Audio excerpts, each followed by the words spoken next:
अस्सलाम वालेकुम दोस्तों, आज हम एक ऐसे मुल्क की बात करने वाले हैं जिसको एक वक्त में पाकिस्तान ने भारी कर्जा फराहम किया। जी हाँ दोस्तों, मैं बात कर रहा हूँ जर्मनी की। जर्मनी का मुकम्मल नाम फेडरल रिपब्लिक ऑफ जर्मनी है। जर्मनी एक वस्ती यूरोपीय मुल्क है। इसकी शिमाल में बहरी शिमाली और डेनमार्क वाक़या हैं। इसके मशरक़ में पोलैंड और चेक जमहूरिया, जनूब में ऑस्ट्रिया और स्विट्ज़रलैंड, मगरब में फ्रांस, लग्जमबर्ग, बेल्जियम और नीदरलैंड वाक़या हैं। जर्मनी 16 रियासतों पर मुश्तमिल एक मुल्क है। बर्लिन जर्मनी का दारुल हुकूमत है। दारुल हुकूमत होने के साथ साथ बर्लिन जर्मनी का सबसे बड़ा शहर भी है। जर्मनी का सबसे बड़ा शहर होने के साथ साथ ये यूरोपीय यूनियन का सबसे बड़ा शहर भी है, जिसकी आबादी 38 लाख के करीब है। दोस्तों, अगर बात करें जर्मनी के रुकबे की, तो जर्मनी का रुकबा 3,57,600 किलोमीटर स्क्वायर है, जो कि वर्ल्ड रैंकिंग में 63 नंबर पर रैंक करता है। दोस्तों, जर्मनी आबादी के लिहाज से दुनिया का 19वां बड़ा मुल्क है, जिसकी आबादी लगभग 8 करोड़ 45 लाख है। दोस्तों, अब हम बात करेंगे जर्मनी की तारीख की।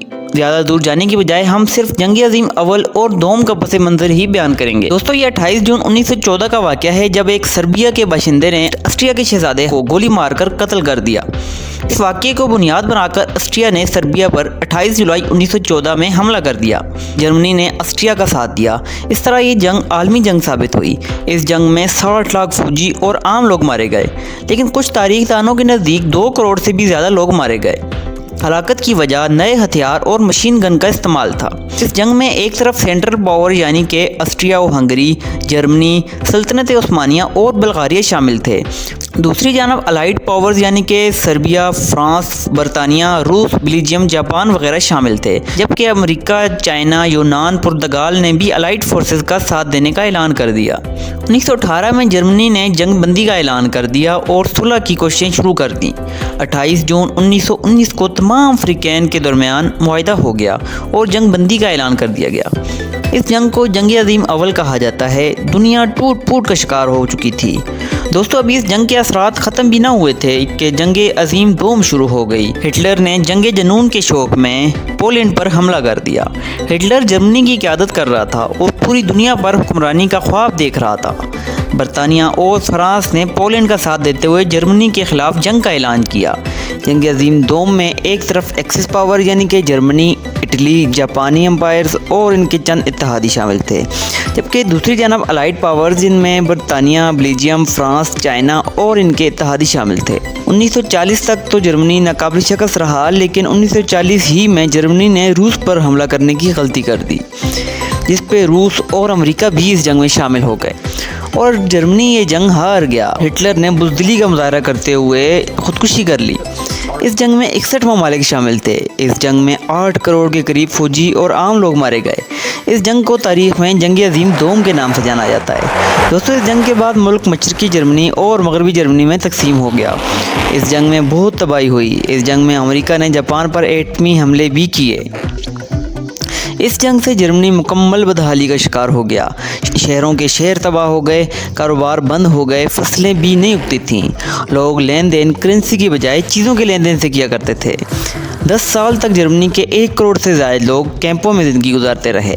1962 तक जर्मनी अमेरिका की इमदाद से गुजारा करता रहा। दोस्तों, दुनिया के 14 ममालिक भी जर्मनी को इमदाद दिया करते थे। दोस्तों, क्या आप जानते हैं कि इन इमदाद देने वाले ममालिक में हमारा प्यारा मुल्क पाकिस्तान भी शामिल था। अयूब खान के दौर में पाकिस्तान ने जर्मनी को 12 करोड़ का कर्ज दिया।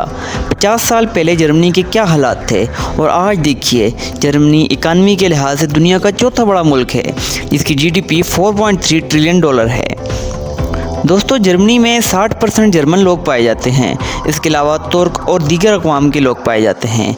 जर्मनी में 1 लाख से ज़ायद पाकिस्तानी भी रिहाइश पजीर हैं। जर्मन ज़ुबान मुल्क की सरकारी ज़ुबान है और ये मुल्क में सबसे ज़्यादा बोले जाने वाली ज़ुबान भी है।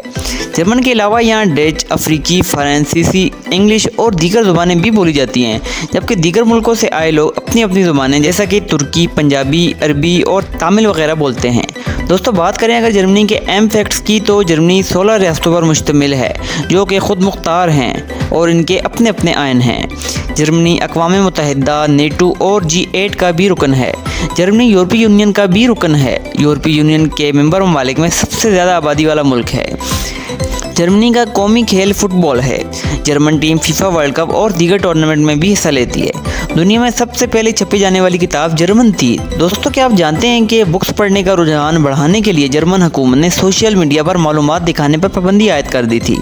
जर्मनी में हाईवे पर रफ्तार की कोई हद नहीं, आप फुल मीटर पर भी गाड़ी चला सकते हैं। जर्मनी की करेंसी यूरो है। जर्मनी पाकिस्तान से 3 घंटे पीछे है। जर्मनी एक अमीर तरीन मुल्क है। जर्मनी में सोने के ज़खायर अपना मुनफरिद मकाम रखते हैं। जर्मनी के दीगर कुदरती ज़खायर में लोहा, कोयला, लकड़ी, यूरेनियम, तांबा, कुदरती गैस और नमक वगैरह शामिल हैं। जर्मनी की ऑटोमोबाइल कंपनी दुनिया भर में मशहूर है। जर्मनी दुनिया की मशहूर और महंगी गाड़ियाँ बनाने वाला मुल्क है, जिनमें मर्सिडीज़, ऑडी और BMW वगैरह शामिल हैं। जर्मनी की ट्रेन दुनिया भर में हाई स्पीड ट्रेन के नाम से जानी जाती है। बर्लिन रेलवे स्टेशन मुल्क का सबसे बड़ा रेलवे स्टेशन है। जर्मनी में electric train, light rail, monorail और ट्राम जैसी सर्विसेज भी मुयस्सर हैं। जर्मनी इंफ्रास्ट्रक्चर और डेवलपमेंट के हिसाब से दुनिया का 9वां बड़ा मुल्क है। जर्मनी एक खूबसूरत तरीन मुल्क है। सियाहत जर्मनी की मईशत में 5% हिस्सा रखती है। 2016 की रिपोर्ट के मुताबिक 3 करोड़ लोगों ने सियाहत की गर्ज से जर्मनी का सफ़र किया। 2019 तक जर्मन पासपोर्ट दुनिया का ताकतवर तरीन पासपोर्ट शुमार होता था। जर्मनी में जंगली हयात में पौधों के अलावा बहुत से जानवरों की अक़साम भी पाई जाती हैं। जर्मनी में शराब आम है, जबकि सिगरेट नोशी पर पाबंदी आयद है। जर्मनी दुनिया भर में अपना दिफा पर खर्च करने वाला दुनिया का 7वां बड़ा मुल्क है। जर्मनी में तालीमी निज़ाम बहुत आला मयार का है। जर्मनी में स्टूडेंट वीज़ा आसानी से मिल जाता है। जर्मनी में जर्मन ज़ुबान में तालीम दी जाती है, यानी कि यहाँ तालीम हासिल करने के लिए जर्मन लैंग्वेज सीखना बहुत ज़रूरी है। जर्मनी के मज़हब की बात करें तो जर्मनी में 50% मुख्तलिफ़ फ़िरक़ों के क्रिश्चियन रहते हैं, जबकि 44% एथिस्ट हैं, यानी कि ये किसी भी मज़हब को नहीं मानते। 4% मुस्लिम लोग हैं, जबकि 2% दूसरे मज़ाहिब के मानने वाले पाए जाते हैं। दोस्तों, अगर आपको जर्मनी से मुतल्लिक़ मालूमाती वीडियो अच्छी लगी तो हमारी वीडियो को लाइक करें, और दोस्तों अगर आप चैनल पे न्यू हैं तो हमारे चैनल ग्लोबल फैक्ट्स को सब्सक्राइब करें, ताकि आपको हमारी इस तरह की मालूमाती वीडियो बआसानी मिल सकें। शुक्रिया।